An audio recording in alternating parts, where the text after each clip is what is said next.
Thank you Jesus, thank you lord. ఈ live కార్యక్రమం చూస్తున్న ప్రతి ఒక్క విశ్వాసకి పేరు పేరున నా హృదయపూర్వకమైన వందనాలు చూపిస్తున్నాను. మొదటిగా ఈ అవకాశం ఇచ్చిన బెరాకే వర్షిప్ టీమ్ పాస్టర్ డేవిడ్ రాజు గారికి, అదేవిధంగా పాస్టర్ హానుకు గారికి వందనాలు చెల్లిస్తున్నాను. మిమ్మల్ని, మీ కుటుంబాలని, అదేవిధంగా ఈ లైవ్ పేజీని దేవుడు అంచెలంచెలుగా దీవించి ఆశీర్వదించునుగాక. మనము ప్రార్థన చేసుకుందాం. అందరము కూడా కళ్ళు మూసుకున్నట్లయితే. Thank you Holy Spirit. పరిశుద్ధాత్మ తండ్రి, మిమ్మల్ని ఆహ్వానిస్తున్నాము నాయన. పరిశుద్ధుడా, నీకు కృతజ్ఞతాస్తుతులు, స్తోత్రాలు ప్రభువా.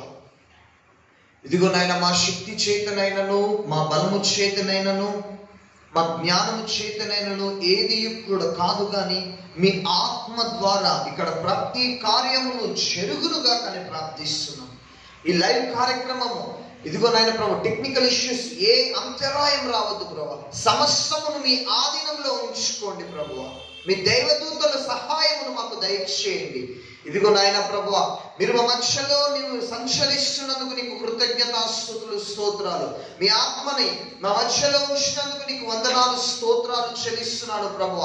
ఆకాశ మండలంలో ఉన్న ఆ దురాత్మ సమూహంలో ఇదిగో నాయన ప్రభువ, ఆ అపవాది చెయ్యి గాని, చూపు గాని, ఇదిగో నాయన మా ఈ యొక్క పరిచర్యపై నాయన ప్రభువ, ఎంతమంది లైవ్ కార్యక్రమం చూస్తున్నారో ప్రభువ, వారి ఆలోచనలపై అపవాది దాడులన్నిటినీ కూడా బ్రేక్ చేస్తున్నాడు ప్రభువ. ప్రతి ఒక్క విశ్వాసి, ప్రతి ఒక్క దైవజనుడు ప్రార్థన పూర్వకంగా ప్రభువ ఈ వర్తమానంలోనికి వెళ్ళే అట్టి ఆత్మ కార్యమును ఇదిగో నాయన మీరు జరిపించండి ప్రభువ. సమస్తమును మీ ఆధీనంలో ఉంచుకొని నడిపించమని యేసుక్రీస్తు నామములో అడుగుచున్నాం తండ్రి, ఆమేన్. మనము ఈ దినము వర్తమానంలోనికి వెళ్దాం. ఈ దినాంశము విధేయత. హల్లెలూయా. ఈ దినాంశము విధేయత. మనము చూసినట్లయితే అన్యులను చూస్తూ ఉంటాము. యేసుక్రీస్తు ప్రభువుని సొంత రక్షకునిగా అంగీకరించిన వాళ్ళని చూస్తూ ఉంటాము. చిన్నప్పటి నుంచి కూడా తల్లిదండ్రుల అడుగుచాడలో వారి యొక్క పిల్లలు పెరుగుతా ఉంటే చిన్న వయసులో పిల్లలు తల్లిదండ్రులు కొన్ని విషయాలలో భయం చెప్తూ ఉంటారు. వారు దెబ్బలకి దండించగానే ఆ పిల్లలు భయపడి, అమ్మో డాడీ కొడుతున్నాడు అని భయముతోని వాళ్ళు ఆ పొరపాటు చెయ్యరు. ఆ తర్వాతకి తండ్రి చెప్పిన మాటని, తల్లి చెప్పిన మాటని భయముతోని వారు ఆ మాటకి లోబడతారు. హల్లెలూయా. ఈ దినము పరిశుద్ధాత్మ దేవుడు నీ యొక్క ఆత్మీయ జీవితంలో దేవునికి ఎంత ప్రాధాన్యత ఇస్తున్నావు, దేవుని యొక్క మాటకి ఎంత లోబడుతున్నావు, దేవుడు నీకు చెప్పిన ఆ దర్శనాన్ని, ఆ ప్రత్యక్షతని నీవు ఎలా ఫాలో అవుతున్నావు అన్న విషయం గురించి పరిశుద్ధాత్మ దేవుడు నీతోని మాట్లాడాలని ఆశపడుతున్నాడు. కాబట్టి ఈ వాక్యం విన్న మీరు ప్రార్థన పూర్వకంగా సిద్ధపడండి. పరిశుద్ధాత్మ దేవుడు నీతోని సూటిగా మాట్లాడతాడు. సమూయేలు రాసిన మొదటి గ్రంథము 15వ అధ్యాయం 22వ వచనాన్ని చదువుకుందాం. సమూయేలు రాసిన మొదటి గ్రంథం 15వ అధ్యాయం 22వ వచనం. Thank you Jesus.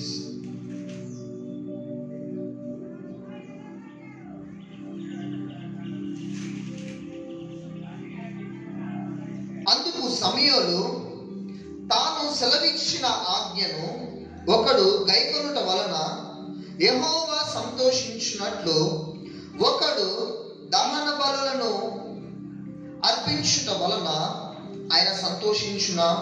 ఆలోచించుము. బలులు అర్పించుట కంటే ఆజ్ఞని గైకొనుటయు, పొట్టేలు క్రొవ్వును అర్పించుట కంటే మాట వినుట శ్రేష్టము. హల్లెలూయా, హల్లెలూయా.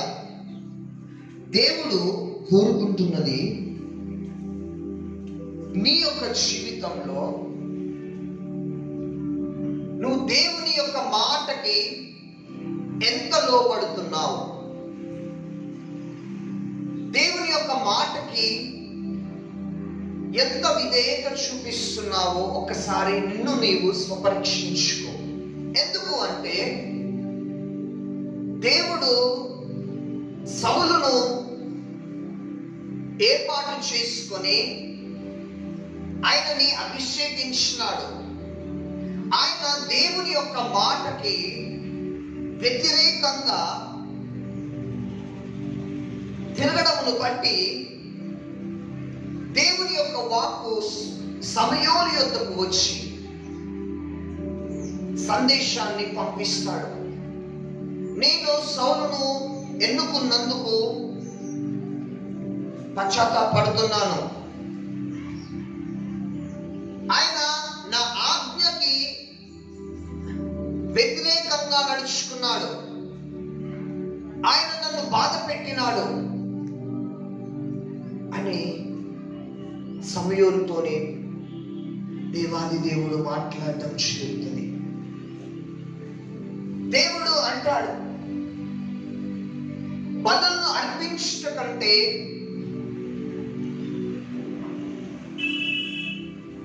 మాట వినుట శ్రేష్టము. హల్లెలూయా. పరిశుద్ధాత్మ దేవుడు నీకు ఎన్ని ఇచ్చినా, ఎంత మంచి ఉద్యోగం ఇచ్చినా, నీ మీద దేవుని యొక్క ప్రణాళిక ఎంత గొప్పదిగా ఉన్నా, దేవుని యొక్క మాటకి ప్రతి సమయంలో నీవు లోబడాలి. దేవుని యొక్క మాటకి ప్రతిరోజు నీవు విధేయత చూపించే అనుభవంలో నీవు ఉండాలి. హల్లెలూయా. ఎందుకంటే నీవు దేవుని యొక్క మాటకి అలా లోబడితే అది పరిశుద్ధాత్మకి ఇష్టము. నీవు పరిశుద్ధాత్మకి సమయాన్ని ఇస్తే అప్పుడు పరిశుద్ధాత్మ దేవుడు నిన్ను వాడుకుంటాడు. హల్లెలూయా. దేవునికి వ్యతిరేకంగా నువ్వు ఆలోచించి నేను అది చెయ్యలేను, అది నా వల్ల కాదు, అవును దేవుడు నాకు చెప్తున్నాడు కానీ అది నా వల్ల కావట్లేదు, దేవుని విషయంలో నువ్వు నమ్మకంగా ఉండలేకపోతున్నావు, ఎన్నో పరిస్థితులు గుండా నువ్వు వెళ్తున్నావు, నా వల్ల కాదు, నేను చేయలేను అని దేవునికి వ్యతిరేకంగా వెళ్తూ బాధను అనుభవిస్తున్న సందర్భాలు నీ జీవితంలో నీకు ఎదురవుతున్నాయి. అయితే ఒకానొక దైవజనుడు, ఆ దైవజనుడి పేరు స్టీఫెన్.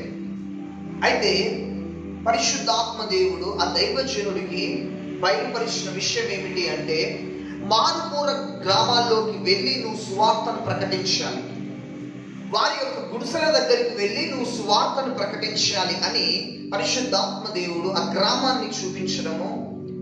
ఈ దైవజనుడు ఆ గ్రామానికి వెళ్ళి సువార్తను ప్రకటిద్దామని ఆ గ్రామంలో ఉన్న గుడిసెల దగ్గరికి వెళ్ళగానే గుడిసెలో ఎవ్వరూ ఉండరు. అదేంటి, దేవుడు నన్ను గుడిసెల దగ్గరకు వెళ్ళి ఆ సువార్తను ప్రకటించమన్నాడు, కానీ గుడిసెల దగ్గరికి రాగానే వాళ్ళ పనులలోకి వెళ్ళిపోయినారు, నేనేం చేయాలి ఇప్పుడు అనగానే మరల పరిశుద్ధాత్మ దేవుడు నువ్వు ఉన్న చోట్లనే ఉండి ఆ గుడిసెలకు నువ్వు సువార్త ప్రకటించు అన్నాడు. హల్లెలూయా. దేవుడు చెప్పినాడు అని ఈ స్టీఫెన్, దైవజనుడైన స్టీఫెన్ ఉన్న చోటున ఉండి ఎవరు ఉన్నా లేకపోయినా గట్టి గట్టిగా దేవుని యొక్క మాటలను చెప్తూ సువార్తను ప్రకటిస్తూ ఉన్నాడు. సువార్తను చెప్పి మరలా తిరిగి వెళ్ళిపోయి తన సేవనంతా కూడా అదే విధంగా దేవుడు మాటకు లోబడి కొనసాగించడం జరిగింది. కొన్ని సంవత్సరాల తర్వాత ఆ గుడిసెలో నుంచి ఒక మేస్త్రి, అక్కడ పనులు చేపిస్తున్న ఆ మేస్త్రి అక్కడ కట్టెలు కొట్టడము, పల్లెటూరులో ఆ యొక్క అడవి ప్రాంతాల్లో కట్టెలు కొట్టడము అదొక వ్యాపారముగా ఉండేది. అయితే దానికి ఒక మేస్త్రి ఉండేవాడు. ఆ మేస్త్రి ఈ దైవజనుడిని ఎన్నో సంవత్సరాల నుంచి వెతుకుతూ ఉన్నాడు. హఠాత్తుగా ఈ మేస్త్రి ఆ యొక్క మార్గం గుండా వెళ్తుంటే ఆ దైవజనుడు మాటలు విని, ఈ మాటలు నేను ఎక్కడనో విన్నా అని ఆ దైవజనుడిని వెతుక్కుంటూ వెళ్ళిపోయినాడు. కొన్ని సంవత్సరాలు అయిపోయింది. ఆ దైవజనుడిని చూడగానే, నేను నీ కోసం ఎన్నో సంవత్సరాల నుంచి వెతుకుతున్నాను, నీవు ఆ రోజు గుడిసెల దగ్గరకు వచ్చి సువార్త ప్రకటించినావు కదా, అప్పుడు ఆ ఒక గుడిసెలో నేనున్నాను, అప్పుడు నేను బాధతోనున్నాను, నేను చనిపోదాం అనుకున్నాను, నేను సూసైడ్ చేసుకొని ఉరేసుకొని చనిపోదామని నేను సిద్ధంగా ఉన్నాను, కానీ నువ్వు నన్ను చూడలేదు, కానీ నీ మాటలు నేను విన్నాను, ఆ మాటల ద్వారా నా హృదయాన్ని నేను మార్చుకున్నాను అని చెప్పి ఆ యొక్క మేస్త్రి ఆ దైవజనుడితో అనగానే ఆశ్చర్యపోయినాడు ఈ దైవజనుడు. ఎందుకంటే దేవుడు నీకు ఒక విషయము బయలుపరిచినాడు అంటే ఆ మార్గం గుండా నువ్వు వెళ్తే నువ్వు అద్భుతం చూస్తావు అంతే. ఆమేన్, హల్లెలూయా. నువ్వు ఒక మార్గం గుండా వెళ్తున్నప్పుడు కష్టాలు వస్తాయి, శ్రమలు వస్తాయి, వ్యతిరేకతలు వస్తాయి, నిందలు వస్తాయి, అబాండాలు వేస్తుంటారు. ఎన్ని వేసినా కూడా నువ్వు వెళుతున్న మార్గం అది సరి అయిన మార్గం అని నువ్వు వివేచించు. నీవు దైవ చిత్తానుసార మార్గంలో నీవు వెళితే శ్రమలు, వేదనలు, నిందలు, అబాండాలు, కష్టాలు, వ్యతిరేకతలు వస్తూ ఉంటాయి. నీవు నీ సొంత ఆలోచనతోని నువ్వు మార్గం గుండా వెళ్తే నీకు ఏ ఇబ్బందులు రావు, సంతోషంగా ఉంటుంది అనిపిస్తుంది. దానివల్ల నీకు ఏ ప్రయోజనము కనిపించదు. ఎందుకు అంటే అపవాది దేవుని చిత్తాన్ని జరగనివ్వకుండా, దేవుడు నీకు ఇచ్చిన ప్రత్యక్షతను జరగనీయకుండా ఆకాశ మండలంలో ఉన్న దురాత్మ సమూహములు నిన్ను అడ్డుకుంటూ ఉంటాయి. నువ్వు దేవుని యొక్క మాటకి ఎప్పుడైతే లోబడతావో నిజంగా అద్భుతం చూస్తావు. నువ్వు అనుకుంటున్నావు నీ యొక్క జీవితంలో ఇన్ని కష్టాలు వస్తున్నాయి, ఇన్ని శ్రమలు వస్తున్నాయి, నేనేం తప్పు చేసినా నాకెందుకు ఇన్ని నిందలు వస్తున్నాయి, నాకు ప్రశ్నకి సమాధానం నాకు దొరకదా అని నువ్వు అనుకుంటున్నావు ఎన్నో సందర్భాలలో. కానీ నీవు దేవుణ్ణి కాదు అని సొంత నిర్ణయాలతోని, సొంత ఆలోచనలతోని దేవుని యొక్క మాటను త్రోసివేసి నువ్వు ముందుకు వెళ్ళడాన్ని బట్టి నువ్వు ఏ పని చేసినా అది నీకు రివర్స్ అయిపోతుంది. నువ్వు వ్యాపారం పెట్టాలనుకున్న అది రివర్స్ అయిపోతుంది. నీవు దేవుని యొక్క వాక్కు నీలో విడుదలైనప్పుడు, దేవుని యొక్క ప్రణాళిక ఏమిటి, నీ మీద దేవుని ప్రణాళిక ఏమై ఉన్నదో అది నీకు తెలిసినప్పుడు ఆ మార్గం గుండా వెళ్ళు. అప్పుడు నువ్వు అద్భుతాన్ని చూస్తావు. హల్లెలూయా. లిటరలీ నువ్వు అప్పుడు అద్భుతాన్ని చూస్తావు. దేవుని కార్యం ఏంటో నీకు అప్పుడు అర్థమవుతుంది. అందుకే పేతురు ఏమంటుంటాడంటే, అపోస్తుల కార్యములు 5:29 పేతురు అంటాడు, అపోస్తులకును మనుషులకును మేము దేనికి భయపడాలి, మేము దేవునికి మాత్రమే లోబడాలి. హల్లెలూయా, హల్లెలూయా.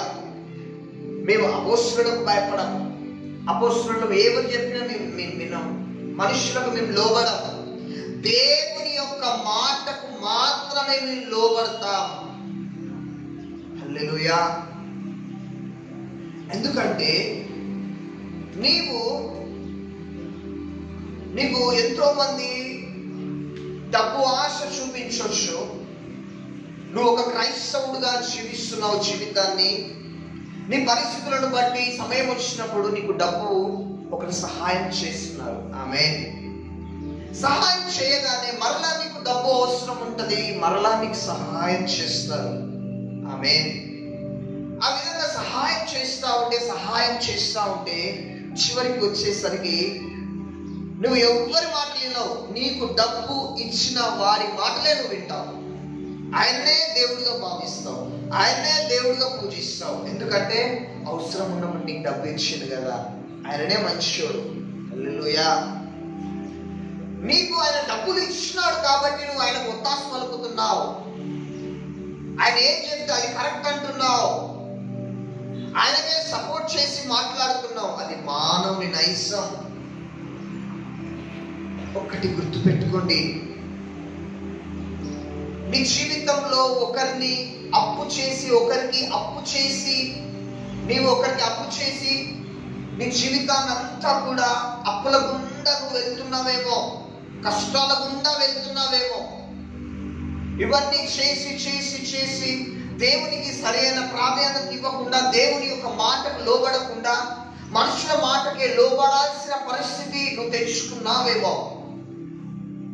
కానీ నువ్వు గ్రహించట్లేవు. పక్క నుంచి పరిశుద్ధాత్మ దేవుని యొక్క స్వరం ఏమంటుందంటే, నేను నీకు ఆలోచన చెప్తున్నాను కదా బిడ్డ, ఆ ఆలోచన గుండా నువ్వు వెళ్ళు. నువ్వు అప్పు చేయొద్దు అంటే ఎందుకు అప్పు చేస్తున్నావు? నీకు ఒక ఆలోచన ఇస్తున్నా, నువ్వు ఏ మార్గంలో నడవాలో నేను నీకు బోధిస్తున్నా. కానీ ఆ మాటకి లోబడకుండా, దానికి విధేయత చూపించకుండా కష్టాలలో శ్రమలలో నువ్వు ముందుకు వెళ్ళిపోతున్నావు. అందుకే నీకు ఇన్ని శ్రమలు, ఇన్ని కష్టాలు నీకు ఎదురవుతున్నాయి. చాలా మందితోని పరిశుద్ధాత్మ దేవుడి దినం మాట్లాడుతున్నాడు. హల్లెలూయా. అందుకే నీవు దేవుని యొక్క మాటకి లోబడడానికి ఇష్టపడు. నీకు ఎన్ని కష్టాలైనా రాని, నేను దేవుని యొక్క మాటను నేను వింటున్నాను అని ఒక నమ్మకము, విశ్వాసము నీలో ఉన్నట్లయితే దేవుడు చేసే కార్యం అది గొప్పదిగా ఉంటుంది నీ జీవితంలో. హల్లెలూయా. నీ జీవితంలో ఆత్మీయంగా నువ్వు ఎదగాలని ఎన్నో పరిస్థితుల గుండా నువ్వు వెళ్తూ మందిరానికి వెళ్తున్నావు, వస్తున్నావు. కానీ నీవు ఎవరికి విధేయత చూపిస్తున్నావు అన్న విషయాన్ని కూడా నువ్వు గమనించుకో. నువ్వు ఎవరికి లోబడుతున్నావు? దేవునికి లోబడుతున్నావా? దేవునికి స్తోత్రం. దైవజనుడికి లోబడుతున్నావా? లేకపోతే డబ్బున్న వారికి లోబడుతున్నావా? లేకపోతే విశ్వాసులకు, ఆత్మీయులకు లోబడుతున్నావా? నువ్వు దేవుని యొక్క మాటకి నువ్వు లోబడమే నీ జీవితంలో నేర్చుకోవలసిన ముఖ్యమైన అంశం. నీవు దేవుని మాటని నువ్వు ఎప్పుడైతే ప్రక్కకి త్రోసివేస్తావో, ఇప్పుడు నీ జీవితంలో కష్టాలు వస్తున్నాయి కదా, వేదనలు వస్తున్నాయి కదా, బాధలు వస్తున్నాయి కదా, నిందలు వస్తున్నాయి కదా, శ్రమలు వస్తున్నాయి కదా. ఎందుకు వస్తున్నాయి? ఎప్పుడు ఏదో ఒక రోజు నువ్వు వ్యతిరేకంగా నడుచుకున్నావు. అందుకే యెషయా గ్రంథం 1వ అధ్యాయం మనం చూద్దాం. యెషయా గ్రంథం 1వ అధ్యాయము 19-20 వచనాలు.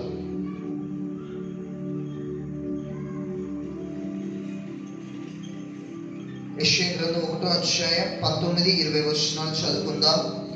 మీరు సమ్మతించి నా మాట వినిన ఎడల మీరు భూమి యొక్క మంచి పదార్థములను అనుభవింతురు. మరలా చదువుతున్నాను, జాగ్రత్తగా వినండి. మీరు సమ్మతించి నా మాట వినిన ఎడల మీరు భూమి యొక్క మంచి పదార్థములను అనుభవింతురు. 20వ వచనం. సమ్మతింపక తిరగబడిన ఎడల నిశ్చయముగా మీరు ఖడ్గం పాలవుదురు.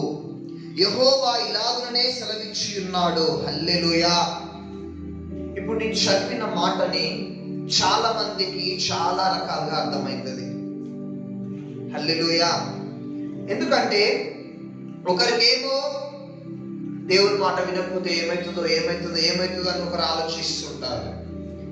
మరొకరేమో దేవుని యొక్క మాట వినకపోతే ఖడ్గం పాలవుతున్నట్టు, అంటే చంపేస్తాడేమో అనుకుంటారు. కానీ ఒక విషయాన్ని మీరు జ్ఞాపకం చేసుకోండి. దేవుని యొక్క మాటకి మీరు లోబడితే మంచి పదార్థములను అనుభవింతురు. అదే విధంగా ఒకవేళ దేవుని యొక్క మాటకు తిరగబడి నువ్వు వెళ్తే ఖడ్గం పాలవుదురు అనే ఒక మాట ఉన్నది కదా, దాని యొక్క భావం ఏమిటి అంటే తిరగబడినప్పుడు శ్రమల గుండా వెళ్తావు. సౌలు వెళ్ళినాడు, దేవుని మాటకు వ్యతిరేకంగా నడిచినాడు. కష్టాలు, శ్రమలు, ఒక దురాత్మ శోధించింది, మనశ్శాంతి లేదు.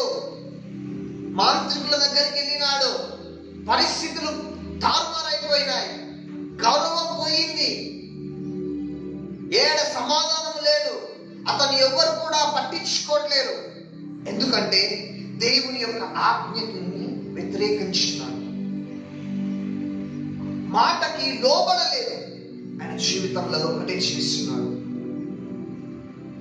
అదే ఖడ్గం పాలవుదురు. అంటే నువ్వు దేవుని యొక్క మాటకి వ్యతిరేకంగా నీవు ఒకవేళ వెళ్తే శ్రమలు, ఖడ్గము అంటే శ్రమలు, శోధనలు, సమాధానం లేకపోవడము, మనశ్శాంతి లేకపోవడము, ఏ పని చేసినా కూడా అందులో అన్ని రివర్సే తగులుతుంటాయి.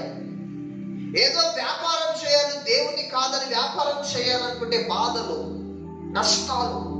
నా దగ్గరికి ఒక దైవజనుడు వచ్చినాడు. ఆయన ఒక తెలుగు పండితుడంట.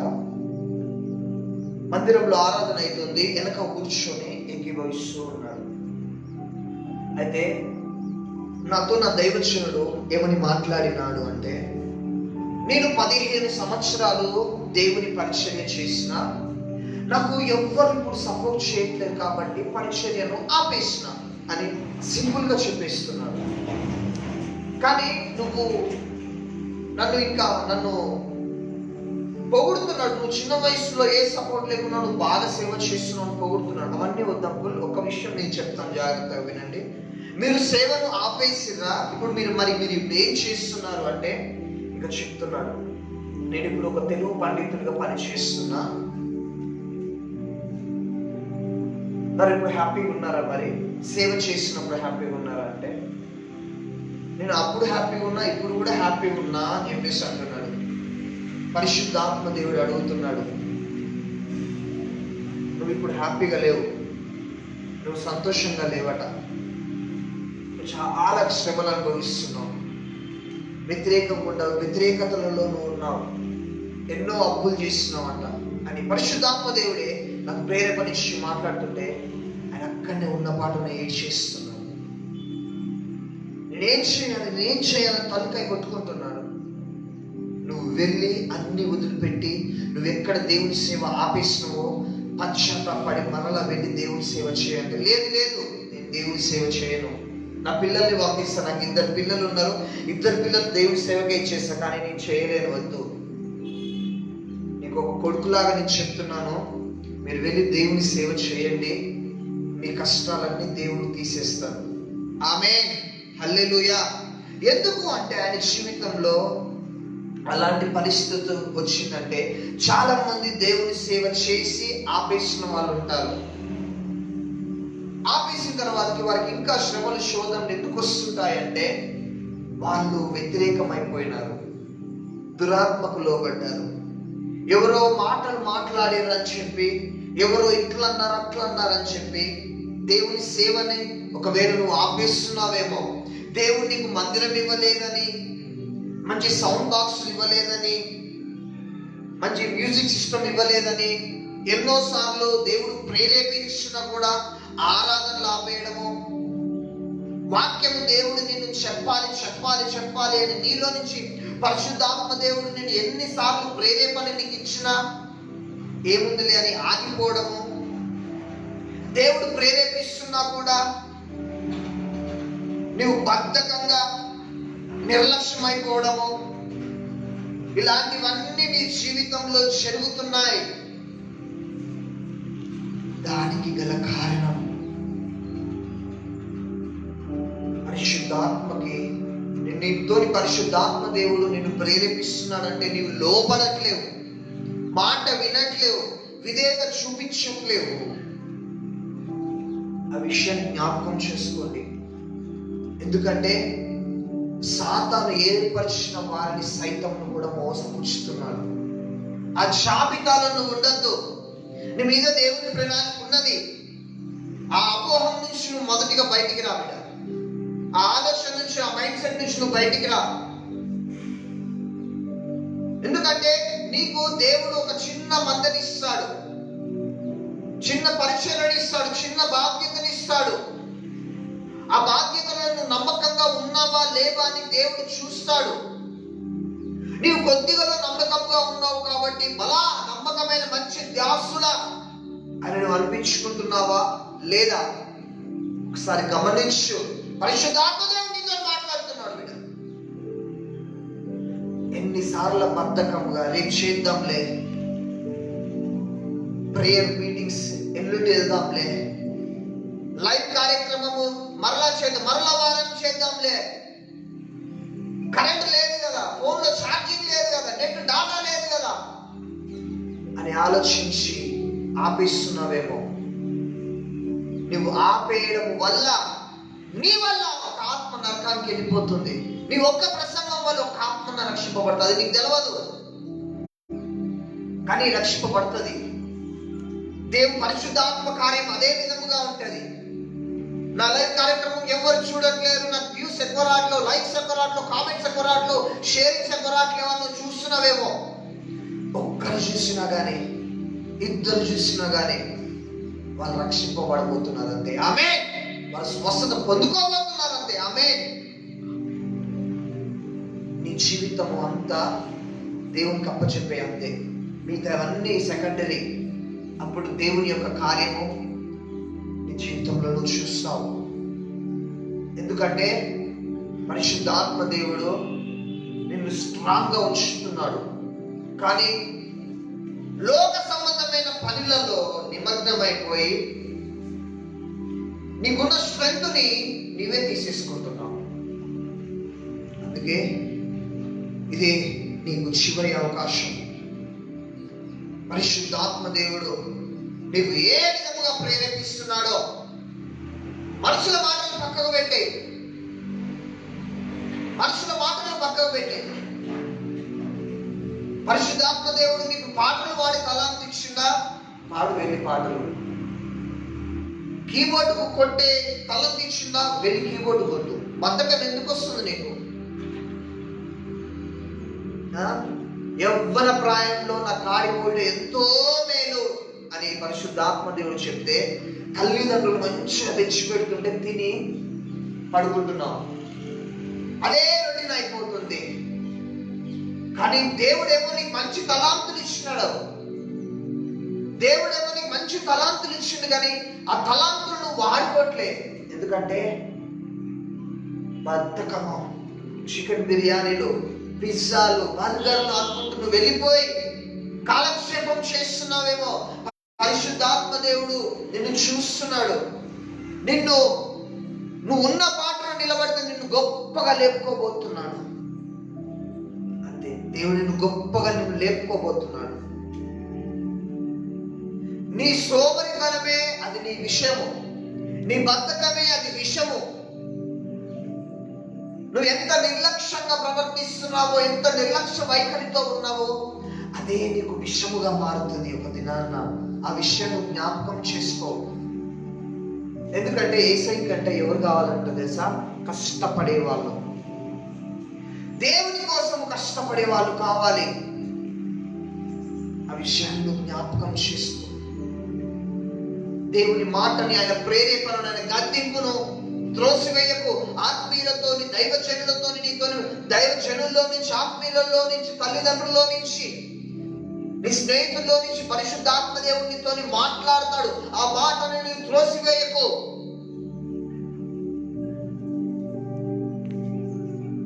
ఇప్పటి వరకు కూడా నువ్వు సమయం వృధా చేసింది చాలు. దాని నుంచి బయటికి రా. యేసయ్య నీ కోసం సిద్ధంగా ఉన్నాడు. ఆయన రెండు చేతులు ఓపెన్ చేసి యేసయ్య కౌగిలిలోకి వెళ్ళిపో. అంతే. నేను ఉన్నతమైన స్థానంలో దేవుడు చూడాలని ఆశపడుతున్నాడు. నీకు ఇప్పటి వరకు కూడా రివర్స్ అయినాయి కదా చాలు. నీకు ఏ ఆప్షన్ లేదు. నువ్వు అందులో నుంచి బయటకు వచ్చేసి దేవుని వైపు చూడు. మాటకి లోబడడానికి ప్రయాసపడు. దేవుని యొక్క ఆత్మకార్యము స్టెఫెను వలె, ఆ దైవజనుడైన స్టెఫెను ఏ విధంగా చూసినాడో నీవు కూడా అదే విధంగా చూడబోతున్నావు. ఆమేన్.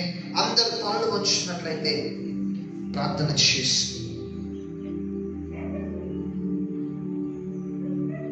Thank you Jesus.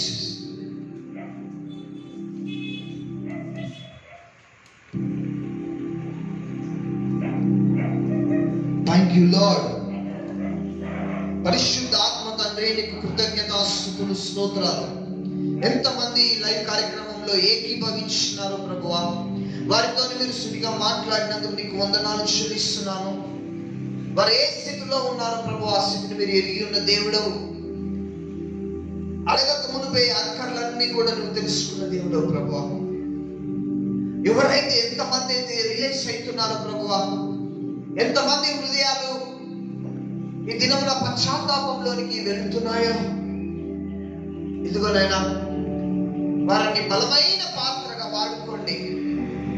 వారి గొప్ప వారు కావాలి ప్రభువా, వారి గొప్ప సేవ చేయాలి. వారికి ఇచ్చిన తలాంతులు ఏమిటో వారితో మీరు మాట్లాడి బయలుపరచండి ప్రభువా. వారిని ఏ విధంగా ప్రత్యేకించుకున్నారో, మీరు వారిపై ఎంత కృప చూపిస్తున్నారో, ఇదిగో ప్రభువా మీ ఆత్మకార్యం చూపించి మీరు తోడుగా ఉండండి ప్రభు. ఇదిగో నాయన ప్రభా, వారి అమాయకత్వాన్ని చూసి అపవాది ఎల్లప్పుడూ కూడా మోసము చేస్తున్నాడు. ప్రభువా మీ ఆత్మకార్యం జరిపించండి ప్రభువా. ఈ వాక్యం వారి హృదయంలో నిలిచి ఉండేలా కృప చూపించి మీ నామానికి మహిమకరంగా వారిని నిలబెట్టుకోమని, వాక్యం ఎక్కడ కూడా సాతాను దొంగలించకుండా మీరే తోడుగా ఉండమని నజరేయుడైన యేసుక్రీస్తు అతి శ్రేష్టమైన నామములో అడిగి వేడుకుంటున్నాము తండ్రి. తండ్రి అయిన దేవుని ప్రేమ, కుమారుడైన యేసుక్రీస్తు కృప, పరిశుద్ధాత్మ సన్నిధి, సమాధానము మీకు మీ కుటుంబాలకి రాకడ పర్యంతరం వరకు తోడై ఉండి నడిపించును గాక. ఈ లైవ్ కార్యక్రమం చూస్తున్న మీరు కామెంట్ చేయండి, లైక్ చేయండి, అనేకులకు షేర్ చేయండి. తద్వారా మిమ్మల్ని మీ కుటుంబాన్ని దేవుడు దీవించి ఆశీర్వదించును గాక. Praise the lord.